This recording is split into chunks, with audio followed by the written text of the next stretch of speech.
నమస్తే మెట్రో ఉదయం న్యూస్ కి స్వాగతం. రంగారెడ్డి జిల్లా అబ్దుల్లాపూర్ మెట్ మండల కేంద్రంలోని బీసీ కాలనీలో వెలిసిన శ్రీ లక్ష్మీ నరసింహస్వామి పవిత్ర పుణ్యక్షేత్రం నేడు సాయంత్రం 6 గంటలకు శ్రీ లక్ష్మీ నరసింహస్వామి మరియు ఆండాలమ్మ వార్ల కళ్యాణ మహోత్సవం అత్యంత వైభవంగా జరగనుంది. స్థానిక సర్పంచ్ మందుగల విజయం శ్రీశైలం గౌడ్ ప్రభుత్వం తరపున స్వామివారికి పట్టు వస్త్రాలు సమర్పించి ఈ కళ్యాణాన్ని శాస్త్రోక్తంగా జరిపిస్తారు.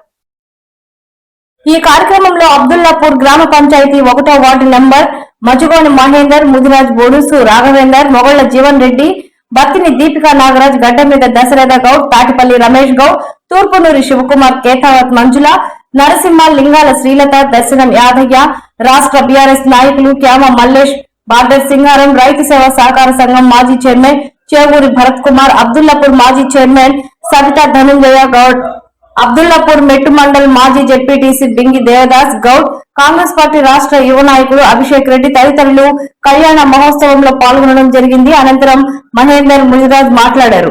వారి కళ్యాణ మహోత్సవం జరుగుతున్నది. ఇది మూడోసారి తృతీయ వార్షికోత్సవం. నేను ఇవాళ ఇక్కడికి రావడం మొదటిసారి. నాకు చాలా సంతోషంగా అనిపించింది.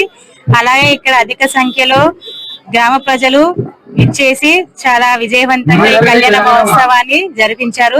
అలాగే ఎలాంటి ఆటంకం జరగకుండా, ఎలాంటి గొడవలు ఎలాంటివి జరగకుండా ఇలాగే మంచిగా జరగాలని కోరుకుంటున్నాను. అలాగే అమ్మవారి కృప మా ఊరిపైన ఎప్పుడూ ఉండి మా గ్రామాన్ని మంచిగా చల్లగా కాపాడుతూ ఉండాలని కోరుకుంటున్నాను.